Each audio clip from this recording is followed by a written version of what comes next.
Welcome to the channel, ladies and gentlemen. Tonight on Monster Fridays, we are continuing our coverage of The Fly with The Fly 2 from 1989, not directed by David Cronenberg, but this time by Chris Walas, who worked on the special effects in The Fly under David Cronenberg. So, guys, let's just do a quick take on this movie. I'm really excited to talk about it. Kill, Coriander. Obviously, we talked about this on the old channel, but there's new things that I wanted to also touch upon with this episode. So I'll start with you, Eric. And by the way, thank you for joining us again. We appreciate that. Always a pleasure, man. Always a pleasure. But if I give you guys in one sentence, tell me The Fly 2 is what? What would you say, Eric? An underappreciated sequel. That's a good one. I definitely agree with you on that. How about you, Kill? I would say the conclusion to the story. All right. Wow, that's good. Okay. How about you, Coriander? It's damn good. You guys said, Hey, that's a sentence. So what is there left to say? That's great. That's true, man. That's true. I would say it is very surprising at how awesome this movie is after following the Cronenberg masterpiece. That's what I would say. Let's just check out the chat, and then we'll get going with the intro proper. Very excited to talk about this, though. And Dan beats me to the punch, talking about Daphne Zuniga Week continues. Coriander, we just talked about her in the initiation on Slasher Movie Club. Yeah, we did. This was not planned, but yes, I think this is the first time that we've had an actor or actress in two different movies during our same week of live broadcasts. That's pretty awesome. Yeah. That's pretty cool. Good job. It is. And it was total chance. Let's see. Neil's with us saying, hey guys, what's going on? Hey. Let's see. We got Patrick's in the chat. Patrick? He's saying hello to everyone. What's going on, Patrick? Hello. Hey. We got Reagan's in the chat. How's it going? Saying hi to everyone. Ginger Ninja's in the chat saying, hey all, hope you're doing well. Looking forward to this one. Hey man, I'm excited for it. And thank you so much for talking about it. And he was saying on his social media that he was prepping for this. So that was really, really cool. We appreciate it. That's awesome. Yeah. Miss Carter's in the chat too saying, hey, Night Watch crew. What's going on, Miss Carter? Hey. Hey. Flamethrower's in the chat saying it's a frigid 72 degrees down here in Tampa. Oh, Come Jesus. on. I don't want to hear that crap. Poor you. We're like in the negatives, man. You don't even want to know what it is here. Yeah. You don't want to know. Yeah, No, we're at we 9 don't. right now here in my area. Woo. Wow. Nice. Anthony's in the chat saying, you guys helped make going through COVID easier. That is very Aw. sweet, man. We really appreciate Yeah, that. it is. And Yeah. I just want to say, and Kill, you know this, and Coriander, well, Eric, you know this too. I mean, doing this made getting through COVID easier. And it was really the reason that we started doing this. We had the extra time and we had a need for it. So thank you very much for that comment, Anthony. We appreciate it. We really do.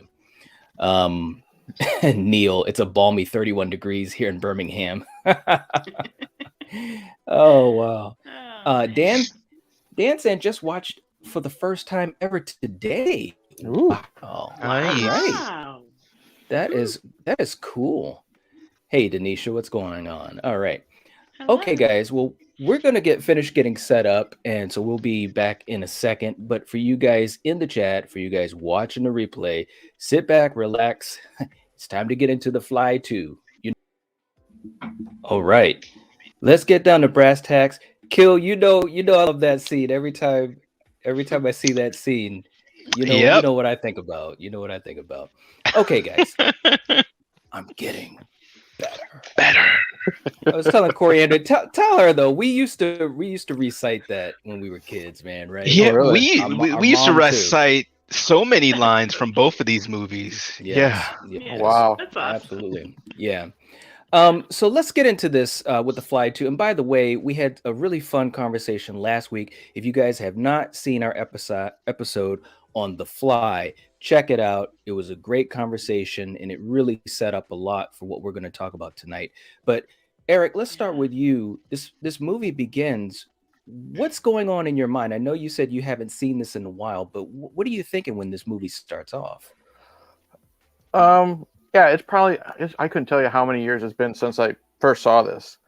And I knew it started off with, we find out what happens to Rennie, Gina Davis's character. And initially, before this viewing, I didn't like it, because, she dies during childbirth. And I just thought it was kind of like, with Alien 3, they get rid of Hicks and Newt and to an extent Bishop, you know what I mean? But with this viewing that I did today, I didn't mind it as much because it's not her story. Her story was told with the last film. Without Seth, there really is no need for Rennie, so I get it. I mean, they had to explain why she wouldn't be in here. It helps showing how alone Martin is. So with this viewing, I was actually totally okay with Rennie dying, like in the opening scene during that childbirth scene. And it was pretty intense, I would say. And I mean, and Gina Davis was asked to come on, for the sequel, but she didn't see the character. She didn't see a need for the character. She felt as though, like you said, the arc was done. She also was really traumatized by the dream sequence in the first movie with her going through childbirth. Yeah, who obviously that's what starts with this, and so she just turned it down. But that's okay though. It worked out fine. But Kill, we see Martin. He's born. He's a little kid who's smart as hell. I mean, first of all, I thought this young actor Harris, I think he did a great job as the 10-year-old. Well, obviously age is different for him because of the disease. But what did you think of him as a child actor? Oh, I thought he did a great job. And, as far as them casting this young man, he matches up so well with Eric Stoltz and his mannerisms, and even almost kind of looking like him a little bit. And I think one of the really cool things, especially at that point of his age, is he is probably smarter than all the scientists around him. And he kind of knows it, and that particular sequence with him in the maze, I just loved his answer. He's just like, look, I don't have time to focus on that. It's too simplistic. I'm doing other things. I'm building an awesome helmet here. I got things to do, And then he does the maze in under 5 seconds, and it's just, I love. Essentially in this movie, they're doing a lot of storytelling really quick here for the viewer.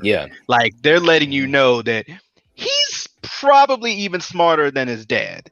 And I love how the pacing of this movie is great, but I love how they're giving us a lot of info right here real quick. He is really, really smart.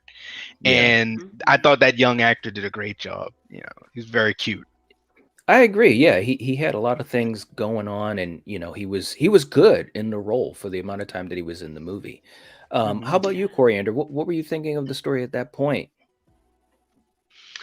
I mean, the opening was great because you didn't know if she kept the baby or not. So that was kind of, like Eric said, her story was in the first. So yeah, and then how, you get to the birth and how it comes out in this odd, crystal-like shell, and it's just so cool. And you see the kid grow up, and he's cute. And those doctors that are taking care of him, they're like the worst. They don't show this kid any compassion, and it's like that was irritating, but I thought the opening to this movie was great, and this kid, he was great. Yeah. I mean, he, like you were saying also, Kill, he builds this helmet and he's, sneaking out, and it was actually a very cute moment in the movie, these couple of minutes. It almost was like this little kid on an adventure, similar to something like the Goonies or something. Goonies. Except he's in a laboratory. You know, even the music was giving me some of those vibes. Like And, Explorers is what I was thinking of. Oh yes, there you go. Yeah, but for me, and I'll give it to you in a sec too, Eric, because for me this set up a very important plot point that was carried all the way throughout the rest of the film, because he befriends this dog, and you know he talks about his affliction, and you could tell that he's a very lonely little boy. Take me through, first of all, this scene, Eric, and what it did for you. And I just thought it was just so important because it's a plot point that carries throughout the rest of the movie. Yeah. I know what the movie was doing. He's already all alone. Yes. He's in this laboratory that do experiments. They're trying to do his father's work. The dog is his only friend. We know where this is going. So it wasn't fun. It's already like, I am an animal lover. I don't have any pets, but I do love dogs. You know where this is going, so you're going to feel what Martin feels when he sees what happens. Like, even if this is your first time ever watching, you know where this is going, and it's you're getting attached to this friendship. Like, his only friend is the dog. Like, even Mr. Bartok, when he's born, you know, Bartok doesn't give two shits about Martin. Right. Martin is there to help, get Seth's work. So this is all Martin has, and it's just foreshadowing of lots of pain that Martin's going to go through. Absolutely. Yeah, I mean, in that scene, it's still one of the sadder scenes in a sci-fi horror movie.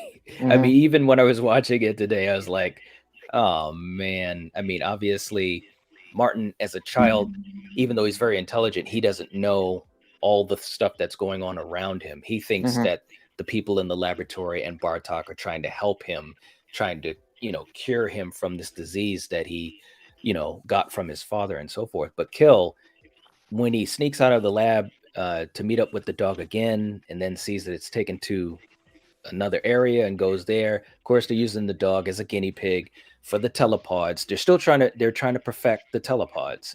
So tell me, I know it's a tough scene, Gil. We've talked about this before. Well, look, I'll just say lie. this. I got misty-eyed about it too. So go ahead. Even as a kid, and even now, every time I see this scene, it gets me. And on top of that, I am a dog owner, and I'm the father of a golden retriever.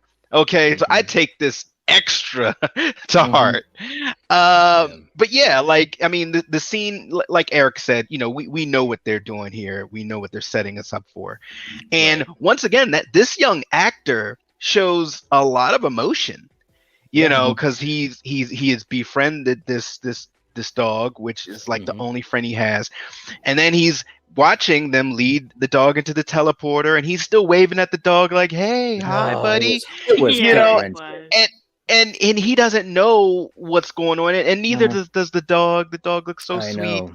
And then to see what happened, as a child, to see like your only friend, your best friend, pretty much get injured in this experiment. Right. And he gets emotional, and it's just it's gripping. And once again, to have this in a sci-fi horror movie, they're building lore here, they're building story arcs and things like that, but also, I mean, they're tugging at the heartstrings. Like you just said, Knight, this is one of the saddest things I've seen in like horror sci-fi, because it's just absolutely it's a little puppy. I mean, it really is true. It's a lot different when it happens to animals. It really is. It is. Yeah, I agree. And that's why when all these scientists get what they get, I'm like, yeah. Well, exactly. and that plays a part in everything, all the way up to the very end. It's actually, this movie is very smart. It's fast paced, it's smart, has a little bit of a message, so to speak, and it does it in the veil of a sci-fi horror movie. I think it's a very sci-fi horror movie, monster movie. So it's very different than David Cronenberg's movie. and that's a good thing, because it would pale in comparison if it was just to imitate what Cronenberg did. But Coriander, we jump ahead to where Eric Stoltz is put into the role. Martin ages up so quickly, and now we see Martin, as Eric Stoltz as Martin. What did you think of his portrayal as Martin Brundle? I thought he was excellent in this role. I mean, they couldn't have picked anybody better than this guy, honestly. Mm-hmm. I mean, he brought the emotion when it needed it. I mean, he was great. I agree. I absolutely agree. He just you could really believe he was the son of Jeff Goldblum and Gina Davis. You know what I mean? I know it sounds weird because obviously he's not, but I'm just saying he just had that certain look to him, and he kind of had the way he acted. He was very much into the role, by the way. He wanted people to call him Martin on set, so he really got into character, and I truly believe he was trying to channel a little bit of Gina Davis and Jeff Goldblum. That's something I think he was definitely trying to do. But he's asked to work on his father's telepods to make them work so that you could teleport, living organisms and so forth. And then, of course, he meets Daphne Zuniga, who's playing Beth. Eric, at this point, we're starting to see the parallels to the first movie, which was obviously a love story with Jeff Goldblum and Gina Davis. But in this movie, we have obviously two new people in that position. What did you think of how they were introduced to each other and how that relationship took place? Oh, I loved it. I loved, first off, Eric Stoltz is one of my favorite, hey, it's that guy actors, you know what I mean?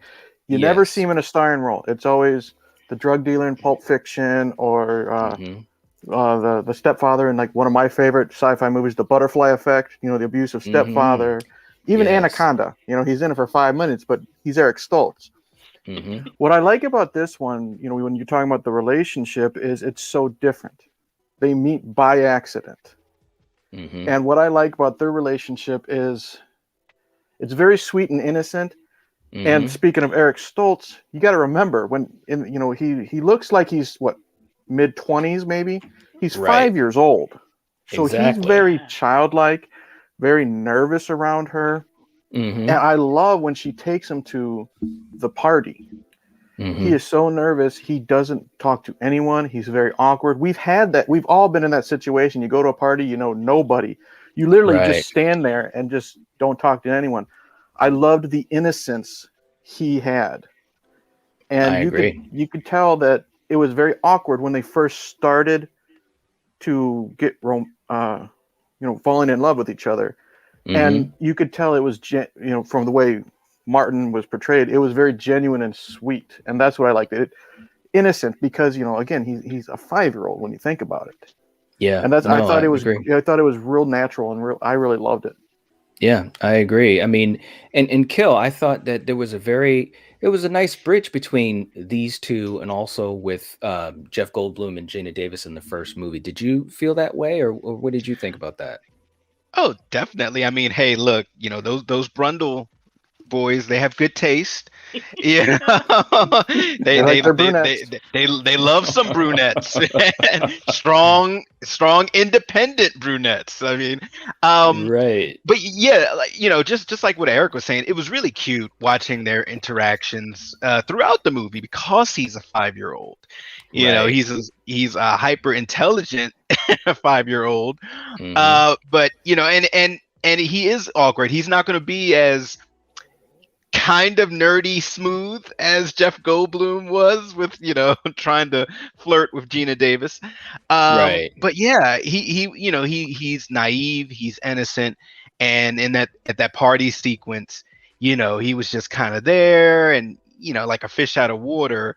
And and then of course we know what happens with the rest of that party. He's like, oh no. I mean, he is asking Beth to help him with his experiments as a way to also have some interaction and social interaction. And it was very sweet. And he played the role very well. He was very believable, very likable. And I think that was important in this movie, that you had to really like Martin. Yeah, one scene that we didn't mention, like to show how he's still a child, is when he gets his own place to live.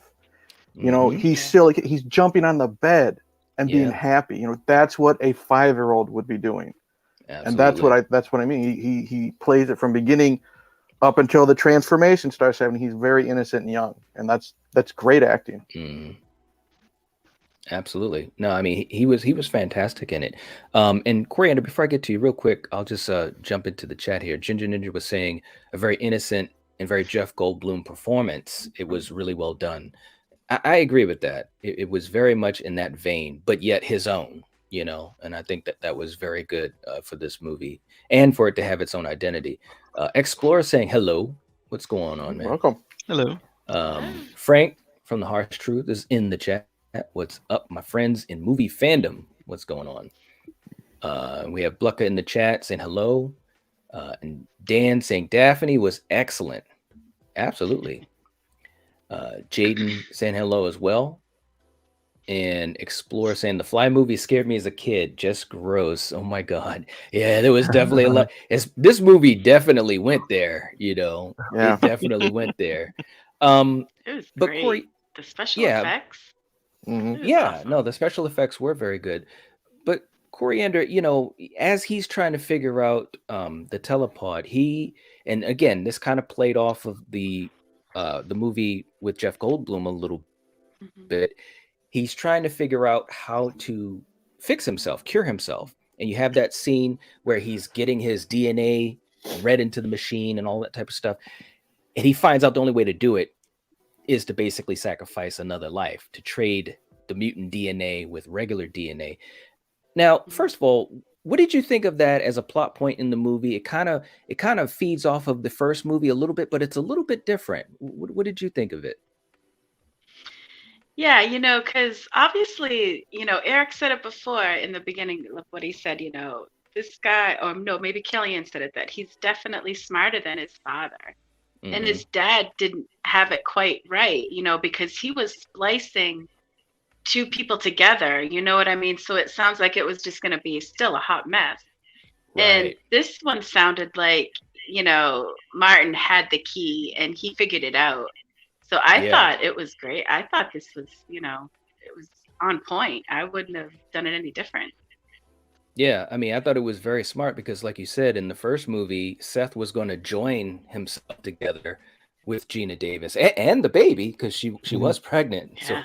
three people into one. He even said that. And in this movie, Martin was able to figure out how to trade the mutant DNA or the mutant genes so that obviously one person would be normal and so forth and so forth. What do you think of that, Eric? I thought, it was like good movie science, I guess, to me. Even as a kid, I could figure it out, Yeah, well, that's you said it exactly right. Even a kid could figure out the logic. I'm not a science person, so I will believe any mumbo jumbo technical stuff that Eric Stoltz or Goldblum will say. You know what I mean? But they also, right. I don't know if I want to say if it's the right way to say, but they also dumb it down enough. You know what I mean? Where anybody can understand it. They show the little, the 80s graphics. Take the fly DNA and put it in the donor body. Yeah. Right then and there, it's pretty simple. And then, okay, now your gears are clicking as a viewer. Who's it gonna be? Right. And we know how Daddy was with the women. Is Martin gonna go the same route, or is he gonna pick someone else? So it's one of those mysteries. Who's going to be the victim, if there is one? Because we don't know how it's going to end. Yeah, absolutely. And I want to talk about an interesting character with you, Kill. But before I get to that, just to kind of piggyback, you guys mentioned the scene at the party, and that was just, again, another heartbreaking moment.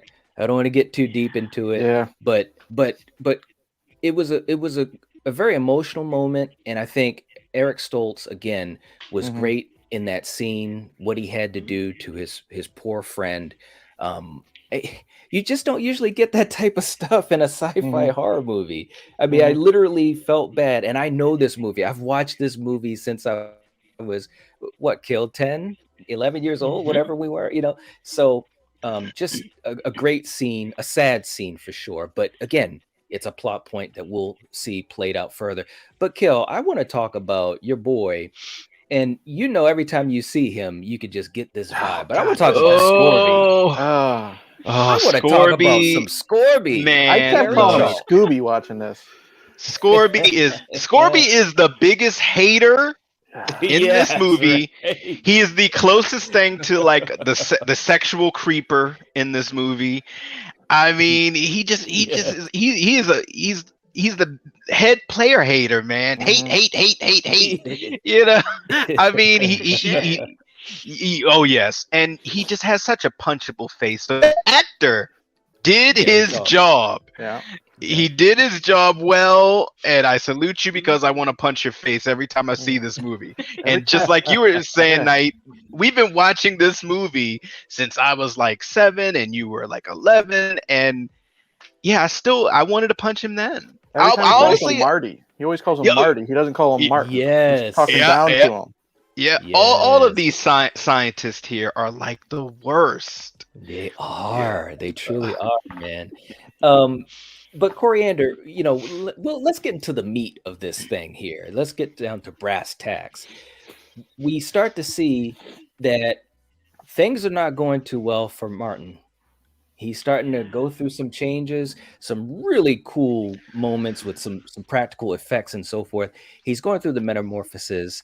First of all, tell me what you thought of some of the gross parts, but also when he finds out that everything was a lie, that the lab, Bartok, everyone there, the doctors, they want him to go through this process. He still doesn't even understand what it is.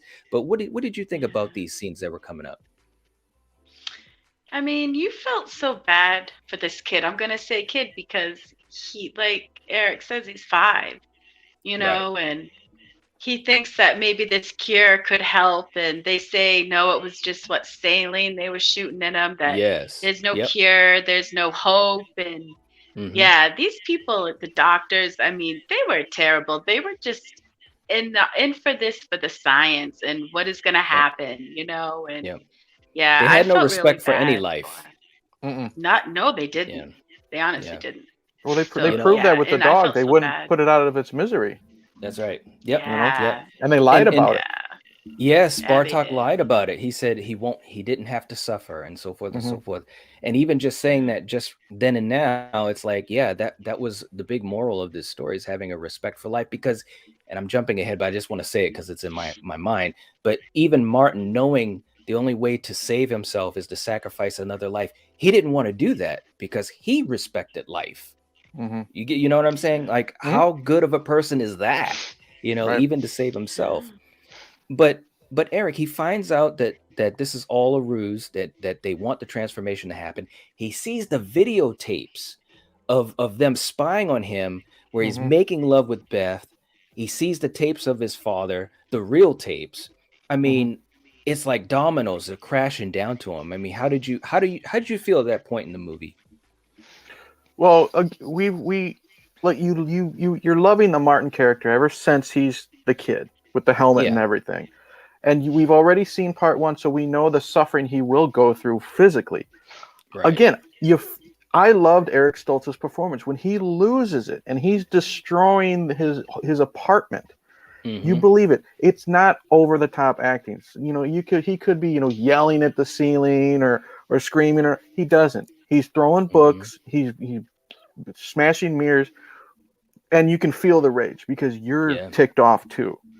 You are. You know what I mean? Like, he thought you're finally getting the privacy you want. That's what Bartok told him. Right. And that was a lie. And then now it's not just his privacy invaded. Him and his girl's privacy, their most intimate moments were invaded too.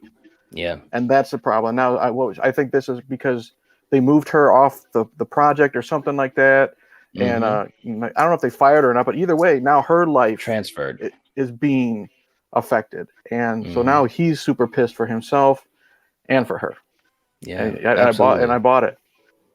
Yeah, I bought it too. It was like I said, it was just dominoes, and you Mhm. just it's really an emotional movie, even Mhm. though it's more to me. And you guys, let me know what you think. I think it's much more like a monster movie than the Yeah. Cronenberg movie, but it still has a hell of a lot of emotion to it, like believable, and it's ramped up. And I said this last week. I said, for people who have never seen this or the original, a lot of people just think it's a gross out horror movie.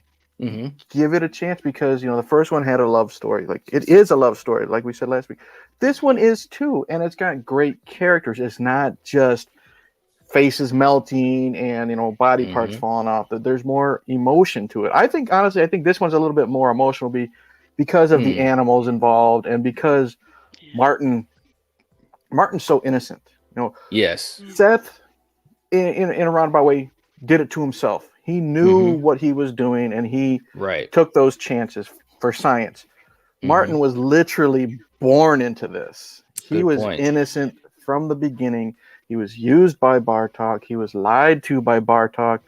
Now his personal and his love life is being affected. So Hmm. you are on this roller coaster ride with Martin. Absolutely. And Yep. his Absolutely. dad, the guy who he thinks is dad, who says you can call me dad, like you said, everyone betrayed him. So yeah, Hmm. this poor kid. It's great writing Yeah. and great acting, and like, it's Yeah. not just a gross out horror movie. You know what I mean? Right. Yeah, Right. It's a the gore in the first movie is way more, in your face than in this movie, for sure. Yep. Especially the transformation. So Oh, absolutely. Yeah. Mhm. I mean, this is a smart movie. It was a smart way to write a sequel, to the first movie. When I first, even as a kid, when we saw, you remember this, Kill, when we saw the commercials for this, that it was coming out, we were excited about it. But even as a kid, whatever, 11 years old, I was wondering, what are they going to do in this one?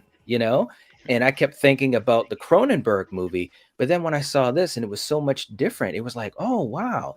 But it was well done. They did a lot of smart things. It had enough of its own identity.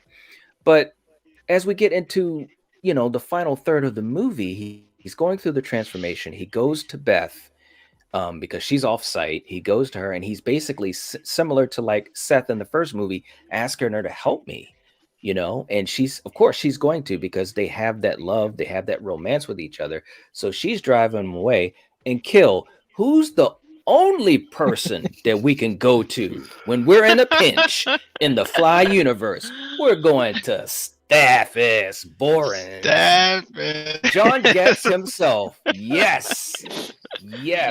Tell me, and I know you love this scene. I know it, but I'm going to ask it. Just tell me how much you love this scene and John Getz just going over the top bonkers. This character in the Fly universe is just awesome, because yes, he's a creeper. Isn't he? He's a womanizer. He's an asshole, but he's also a hero. He's also comedy. He's also, a plot device, because he's essentially a plot device in here. Yeah. And they go to him, and he still has the one-liners. Oh yeah, Yes. you look like your dad. And it's like, What a dick.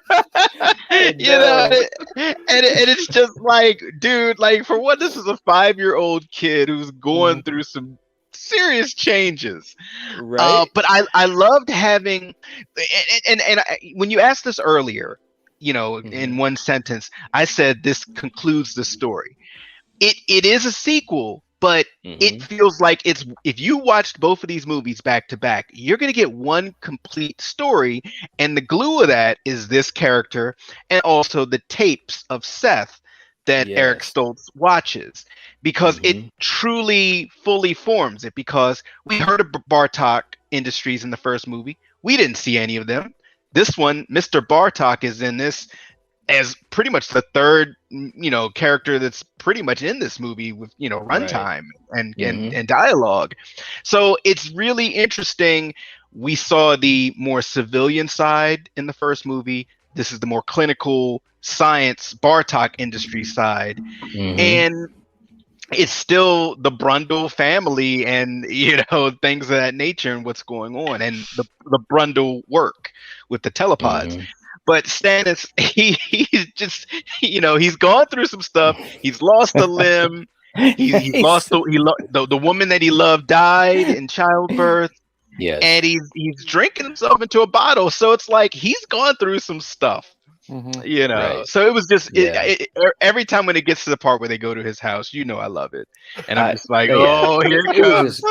It was just great, and of course, when Martin said or Beth said, don't you have any humanity left? You're a bastard, and he says, I had to give up my humanity. It cost me an arm and a leg, and then Martin says, it cost you more than that, and again, just these little moments. I'm not saying this is the greatest thing in cinema history, but I'm just saying for a sci-fi horror movie coming off the heels of one of the greatest sci-fi horror movies of all time, this was very good stuff. Coriander, I know you enjoyed that scene too, but we talked about this a little bit earlier. Martin tells Beth that the only way he can cure himself is to kill another person. He doesn't want to do that. Tell me, I just think that that's just an awesome character thing about him. It makes you love him as a character even more. Do you agree with that, or what do you think? Totally. Like we keep saying, this guy's a kid, so yes. To be an adult and take someone's life is hard, let alone a child. Come on. Yes. So, yeah. Absolutely. Yeah. Absolutely. It just really makes you take a step back, because even though he is the Fly in this movie, he's nowhere near villainous, even after the transformation, really, even though he does some crazy ass shit. But he was a good character. Now we come up to the scene that we played in the intro, one of my favorite scenes. I know you love this one too, Kill. But Eric, when they're at the hotel, I love this. First of all, the lighting is great. You can see, the Fly thing outside, and Martin is in Crazyville, so to speak. He's talking to himself. He's going Snake House. He's going Snake House, baby. And the back and forth that he has with Beth at this point, I just love it, because she's like, you need some help, and he's like, you don't think I can take care of myself? It's just he's forming a cocoon, man. Tell me what you think about this and the practical effects, man. Oh, I absolutely love it, and I love how Killian says Snake House. It looks like he's turning into a reptile, more so, in my opinion.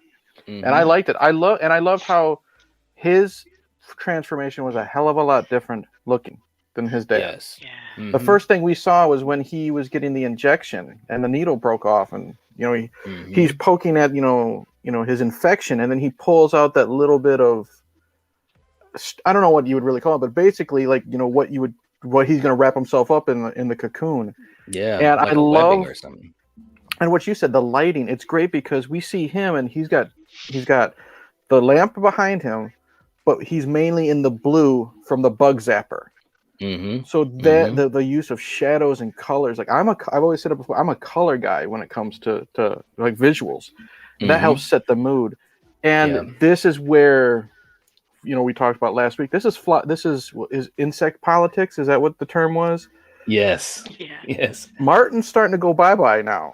Okay. Yes. The Fly, Brundlefly Jr., I guess we would call him, is starting to come out, and he is enjoying now the transformation. Yes. And he's getting dangerous because Beth's already scared shitless, but he has that one line. He's like, "Do you want to see a magic trick?" Martin wouldn't say that to Beth. Right. So he's starting to really lose it.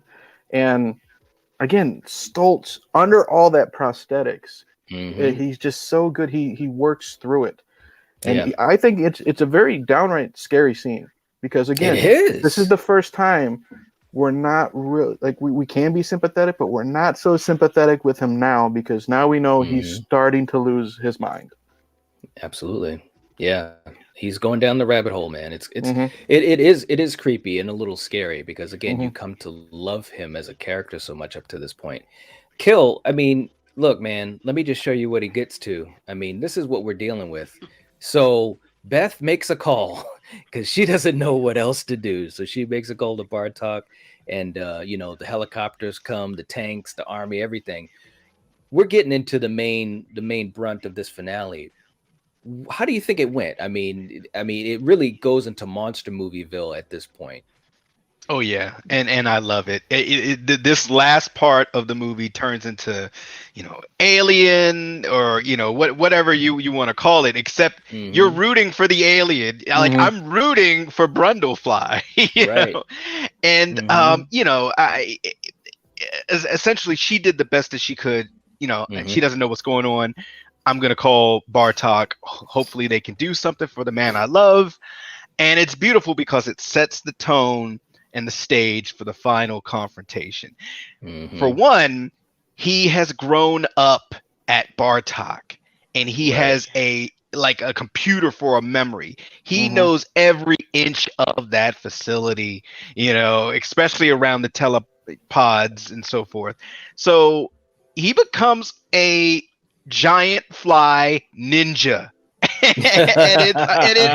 I'm sorry. I know I'm jumping ahead, but I love this last 15-20 minutes of this movie because all of the people who have been assholes and dicks finally get theirs, and that's all I got. and you mentioned Alien. I mean, I know it wasn't him, but when he's in that cocoon, that looked like H.R. Giger stuff to me. It did. You know what I mean? Yeah, it absolutely did. I mean, it was great stuff, man. Coriander, I was saying to you too, like this, I miss this type of stuff. This isn't CGI. This is like real stuff. It's really there. You had to light it the correct way. Of the moth that they pull out of in Silence of the Lambs, and they open it up and you see that face. That's what I thought of when I saw that. Oh, that's good. I like that. Yeah, absolutely.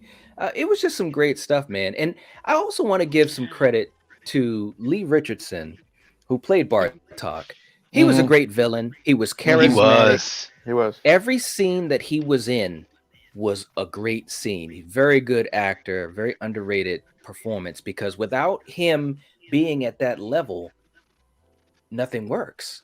You got Kill. What do we always say? You got to have a Trevelyan. Yes. You got to have that villain, that antagonist. That makes you root for the hero. So I thought he was excellent. I mean, he's ready. He's like, how much longer?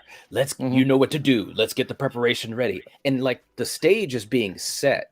And like what you guys said, once he comes out of the cocoon, it's on, man. I mean, they're trying to figure out the magic password on the computer to make the telepods work. Yep. But they got bigger things to think about, Eric. They got this guy to think about. I mean, he was picking them off, man. I mean, some great kills too, man. What did you have any favorite kills or favorite moments when he was fully formed as the Fly? Well, there's a cute scene and then all the gore. I loved when he strolled upon the dog. Yes. During all this chaos, and the dog wasn't scared of him. He pet him. Was it a necessary scene? No, but it was sweet as hell. You know what I mean? Yes. It did show that there was some Martin left. Yes.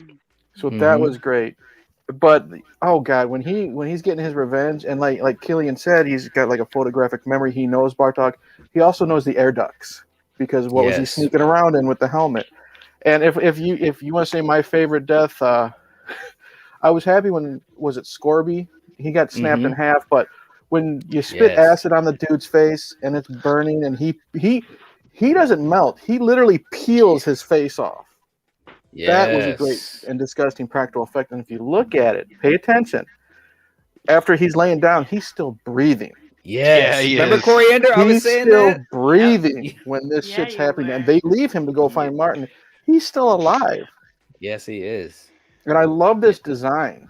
This is full-on monster. And I love how we get to see him walk. Like, we get to see his legs move and the way they kind of kick out before they step on the ground. It's just so cool. He's got multiple arms. The way his bottom jaw, the jaw just opens up as when he wants to spit. The red eyes. It's just so freaking creative. And it's also so different from Brundlefly from the first one. I said last week Brundlefly is one of my favorite looking monsters. this is a cool follow-up. You know, it's almost on par, in my opinion, to this, because this one truly looks scary. Yeah, Ginger Ninja was saying that he was thinking that the Martin fly was better than Brundlefly. I It's definitely close. think that it is close, but I think it was cool because they, like you said, they were able to show him doing things. One of my favorite scenes, just like we had in the open, was when he jumps through the window. You know, and the window crashes, and you can see him coming down, and the music's going, and it's that moment in the movie. Wonderful stuff, man. I really miss this type of stuff in movies. You know, I mean, we get it every once in a while, but not like we did, you know, back here in the 80s. So, anyways, but great moments. But Kill, I mean, like I said, like you said, he's just taking people out. It's some great stuff. Did you, when you first saw this movie, I know it was a long time ago, but did you think that he was going to be able to cure himself? That's what we're getting to in this final act here. I mean, no, you know, and Okay. and I think for me, you know, it's just kind of remembering how the ending of the first one Yes. was sad, but it was kind of the only way to end it. And I kind of felt the same way about this one. I just, you know, it kept you guessing. And of course hoping, and that's a good thing to have in a movie like this, because you're rooting for this character and you're like, okay, come on, you know. But then again, you've been down this road before, whereas like the first movie, you know, the Jeff Goldblum Brundlefly was like the prototype. This is like the perfect production model. He is full on fly, and he is badass, and he looks awesome. And it's like, all right, I'm rooting for this thing that is the monster. Like, so, you know, it's like watching King Kong. Is he gonna fall from the building? Like, oh no, you know, and things like that. But I love how methodical he was at taking everybody out, and he was smart. He was. He was very smart with the way he he played was possum like, at the end with Bartok. Yeah, he did. Yeah, he did. And I, you know, finally, I just remember the first time when I saw him grab Bartok, I was like, oh, it's you. It's gonna be, you're gonna be the sacrifice. Yes. So yeah. Absolutely. Coriander, I mean, at that point, it's like, you know, that's what's going to happen. And I thought it was, again, the way it was set up, you could see him pulling him up the stairs. Beth, who was knocked unconscious for a few minutes, is, you know, she comes to, and she is the only way this thing is going to work. You know what I mean? Of course, we also see the scene where he uses Bartok to put in the magic word, which is dad. I mean, the poetic justice of this movie is just like, wow. But Coriander, tell me what you thought, especially when you first saw this movie, when Bartok and Martin were in the telepod together. I mean, obviously, you know, you hope that it works, but I mean, like Kill was saying, that first movie was so tragic at the end. What were you thinking at this point? You know, this guy definitely deserved it, and he was the best candidate to, you know, for anybody to take this place and sacrifice himself. Because he was terrible. He lied to this kid. The poor shit he put him through. So he completely deserved it. And when you didn't know what to expect, because when you first open the door and you see this mangled mess, you're like, shit, it didn't work. Right. And you kind of hear him, you know, you hear Martin like moan, and she starts peeling off shit at the other end. That's a great fake out. Yeah, that was great, because the first movie was tragic from the point where he, you know, went into that pod with the fly and up into the end. And this one, I mean, you thought, you know, poor Martin was going to get it. I mean, at that point when Bartok, you know, shot him and he's laying down whimpering, I mean, I felt bad for this monster, hideous looking thing, you know, because it sounded so innocent. And so I just love that it was a happy ending, you know, even though, I mean, and I loved how obviously he ended up just like that dog, which is how it should have been. So Yeah, I mean, it I was was just about to get perfect. to that. It was just the poetic justice of it all, and that was again the plot Yeah. point that was played from the very beginning of the movie with the pet dog. I mean, it was Mhm. just so fitting because he's in that situation now. He Yeah. set his own bed, so to Mm-hmm. speak, and it's just crazy. And I also wanted to say too is that the whole idea of the telepods, every time something was used in it and that door would open, you'd have that moment of like, uh-oh, what's gonna Mm-hmm. happen? Because we had seen it gone Right. wrong so many times. Especially with the So kitten, right? When he put yes, the kitten in there and it was like, oh no. yes, But you yes. I knew it was was like, gonna be okay. did we though? Not the first time I watched I this. I did. remember Not the what first happened with time I that watched it. baboon. The, the I was when keeping I my watched fingers this crossed, movie, man. there was a lot of times I was really afraid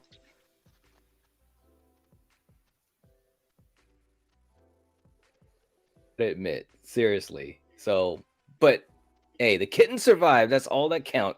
That's all that counts in the end. Um, Right. but you do see the poetic justice, and of course that final shot where Ugh. Bartok, the mutated Bartok, is trying to eat. He can barely I loved even it. do it. And Yeah, he what does can't he even see? reach the food. He can't. And what does he see on the rim of the bowl? But a fly. Mm-hmm. I mean, it's Mhm. just great. It's just great stuff. By the way, guys, and I don't know if I was crazy. I was trying to do this with Coriander when I was watching it, but when he first sees the fly, you hear this little sound that sounds like a or whatever. I thought it was kind of like a nod to the original fly, at the end when he's like, "Help Mm-hmm. me, help me." Now, I looked it up. I didn't see anything saying that, but I swear to God, I mean, I didn't notice It it. did make a noise. I it didn't made a necessarily hear little help me, noise. Well, but no, it did no, it make didn't a sound like noise. help me, but it was kind of that, Right. it was a Yeah. weird sound, and of course that help me at Mm-hmm. the end of the original Fly with Vincent Price, that was its most famous scene. So I was wondering if that was a nod. I didn't find any information saying that, but anyways, just getting Hmm. geeky about it. Um, but a fantastic movie, guys. This is Oh, absolutely. such an underrated movie, an underrated sequel. Um, Yeah. I don't think it's appreciated nearly enough. I mean, it's Mm-mm. not what the Cronenberg movie was, but it didn't try to be. It went in a different Yeah. direction, and I think it was very successful in that way. I mean, final thoughts from you guys because I really love this movie.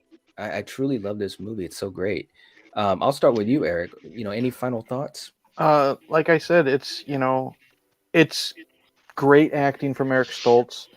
Great acting from the actor who played Bartok. Like you knew the first time that man was on screen. Like he doesn't just have great acting, like vocally. He's got great body language. Just the way he's Yeah. watching Rennie give birth. You knew that man was evil. And now think of it.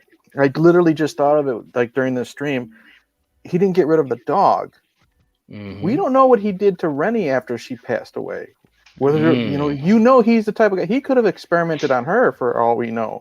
Mm-hmm. But great acting, great special effects, a totally different design of the fly in a good way. We get to see Mm-hmm. more, like when he's dragging that body, we get to see him walk. They Yeah. improved a little bit, and we get a happy ending. Mm. That so Good point. it is a great follow up, but it's different in so many aspects. Mm-hmm. And we get Stathis. We get drunken, cranky Stathis.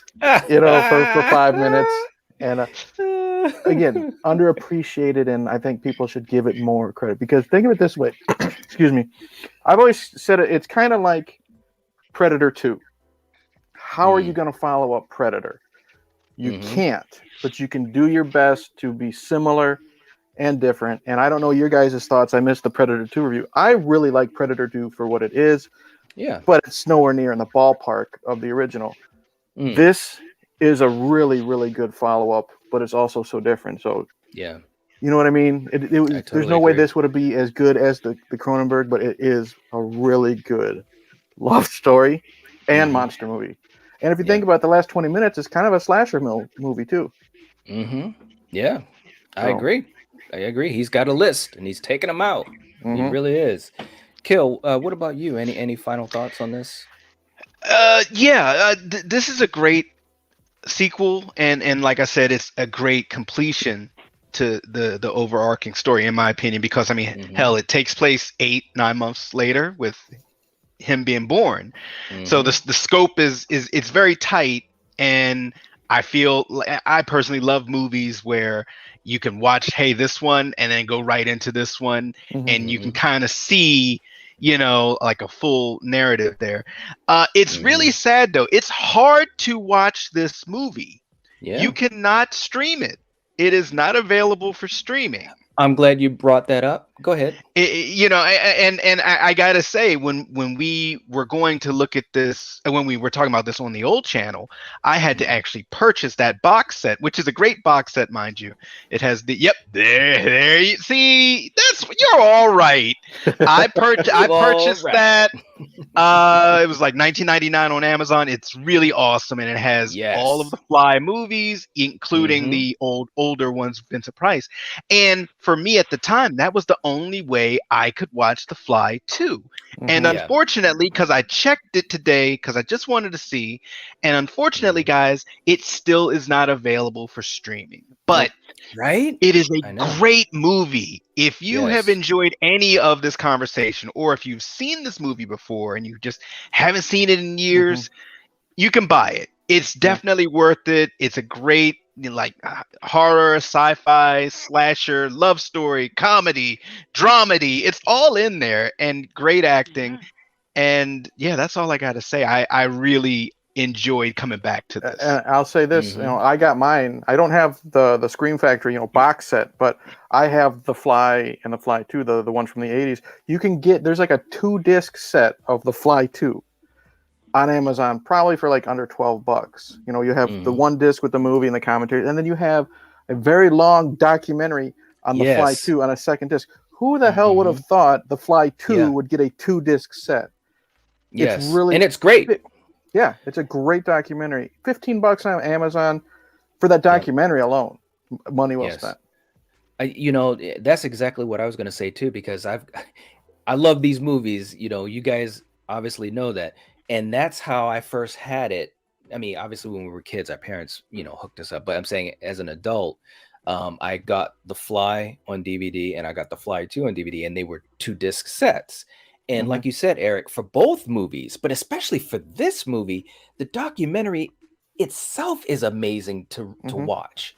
It's I think it's like 2 hours long. Yeah, it's at least 90 minutes. I know that. Yeah, it's fantastic, guys. It's worth the price alone. For any of you guys, I know Neil was in the chat saying he wants to revisit this. I'm telling you guys, Ginger Ninja saying so many special features on the DVD version. Yeah. I'm telling you guys, it is so worth it. It's a grade A movie. It really is. I mean, it's a gem, an underrated, underappreciated gem from the 80s, a great sequel to a masterpiece of a movie. And you should get it, guys. And if you want to go further than that, you can get the box set, and you can get them all. And it's a great box set. And one of these days, I've got to actually do something on the box set itself, because it is freaking awesome. And Kill, you got one too. But Coriander, for you watching this movie, because I always like hearing your commentary on things, because some of these movies you haven't seen in a long time, or it might be a first watch.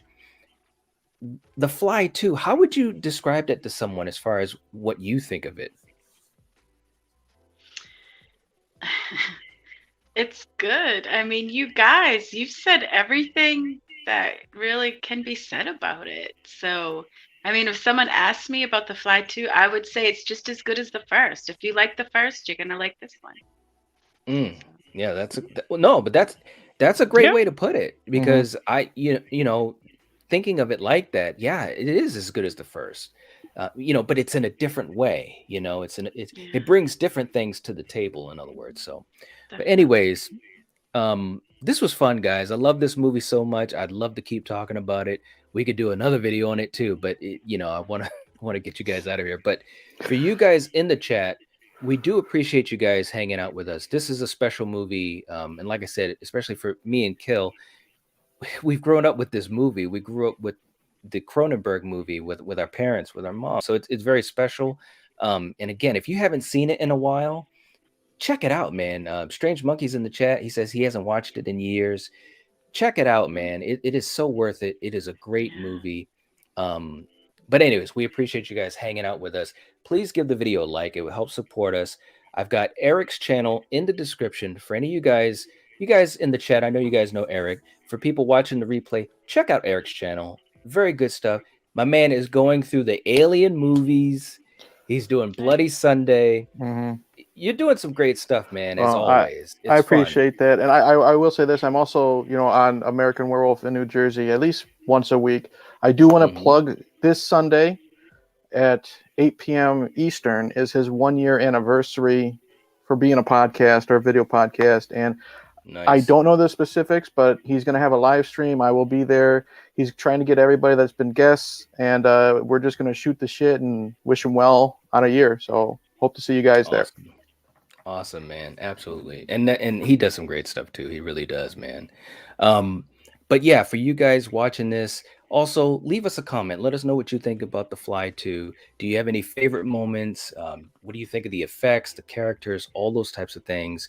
We'll say goodbye to you guys. Neil, Patrick, Ginger Ninja, Strange Monkey, Steven, Bluck, all you guys. Thanks for hanging out with us. We really appreciate it. If you're watching this, if you're listening to this, you are the Night Watch. Peace out. Cheers. Cheers.